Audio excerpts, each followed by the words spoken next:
Harry Potter. Are the books or the films better? In 1997, J.K. Rowling introduced one of the most popular characters from a book series to date. He came to be known as Harry Potter. Little did she know, the series of 7 magnificent books would lead to 8 feature films, grossing over $7.8 billion in worldwide box office sales, spark an 8th book set 19 years after the end of Harry Potter's story, introducing his own son among other characters.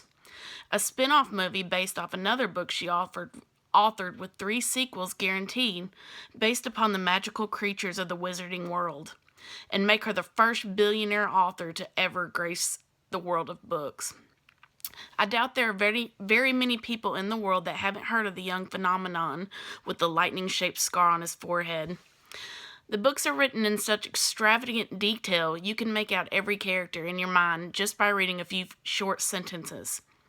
She changed the popularity of books an astonishing amount and left us both laughing and in tears for characters that weren't even real.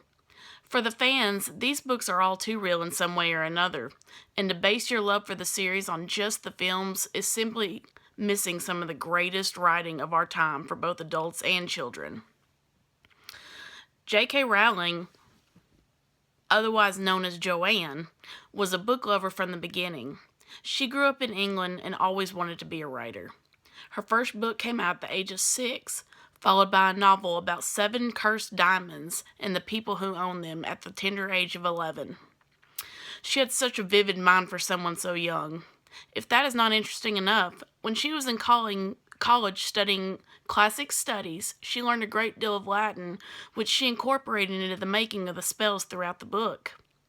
The idea for the books came while she was sitting on a delayed train headed to King's Cross at the beginning of the 90s.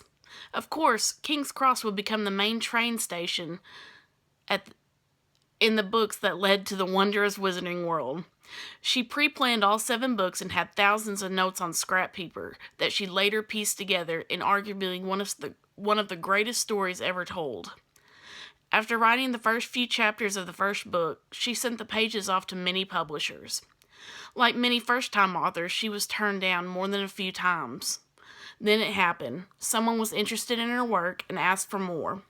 The rest is history. Harry Potter and the Philosopher's Stone was the pilot book for the series. It would later be renamed as the Sorcerer's Stone. This is where we first learned about the small boy with his mother's eyes and his father's unruly hair. His mother's eyes were a big part of the book simply because that is how he's most recognized through the wizarding world, if not for the scar on his forehead, but it is usually covered by his hair. We learn about Harry's horrible home life and how he doesn't know he's a wizard until a giant groundskeeper known as Hagrid comes and tells him. We learn about how Harry lost his parents in a tragic incident with the main villain of the books who tried to kill him when he was only a baby. Voldemort, or He Who Must Not Be Named, is the antagonist of the series with the unbridled hate for all good wizards, especially Harry. We meet Harry's future best friends and future sidekicks of many shenanigans, Ron and Hermione. Reading these things come about in such a fun and interesting way. It's what sets Rowling apart from so many authors. It feels like you're taking yourself in an alternate universe that you never want to leave. Every detail is perfect. In the U.S., The Philosopher's Stone came out in 1997, and it only sold 50,000 copies. Harry Potter and the Chamber of Secrets was the second book, and it came out in 1999, selling 250,000 copies. The third book, Harry Potter and the Prisoner of Azkaban, sold around 500,000. It wasn't until the 4th book, The Goblet of Fire, came out in 2000 that the fan hysteria began, with sales skyrocketing to 3.8 million books sold in the U.S., including 760,000 Amazon pre-orders. By the time the 7th book came out in 2007, known as The Deathly Hallows,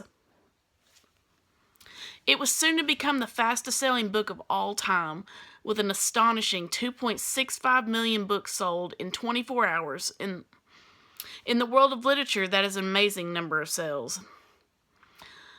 Naturally, films are going to be more popular than books all around. They take less time to get through, and it's always going to be a way for a group of friends to go out and have a Saturday night. Books involve dedication and patience, but with patience, you gain an abundance of imagination all your own. The film catapulted the Potter franchise into the billions, with the first film bringing in $90 million on its opening weekend.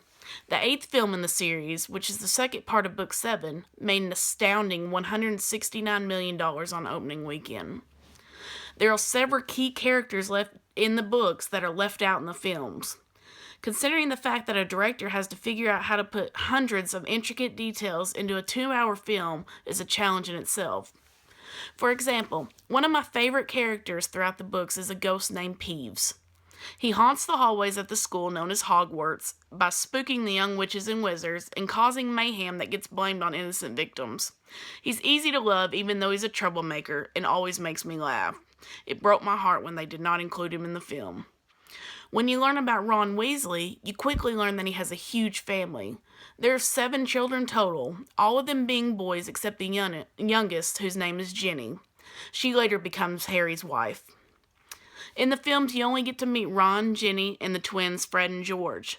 His other 3 brothers, who are older, you never hear about. There's just too much to miss in a film that was worth reading in the books. Books may take longer to finish, but there is a whole world in a book that you can only learn about if you take the time to read it. Due to so much technology coming about these days, books are becoming more and more obsolete. Studies show that children who read are exposed to 50% more words than primetime television show. Exposure to new vocabulary leads to higher tests on scores in reading and also improves your general intelligence.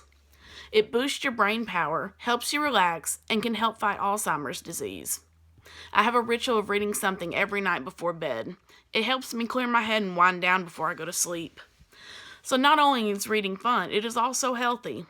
If you're a movie-watching person only, I strongly suggest that you take the time to get to know the Harry Potter series through words on paper. It is an enthralling tale of magic and mystery. Even if it's one chapter before bed every night, take those few minutes to get drawn into their world. I can almost guarantee you won't want to stop just after one chapter. Happy reading!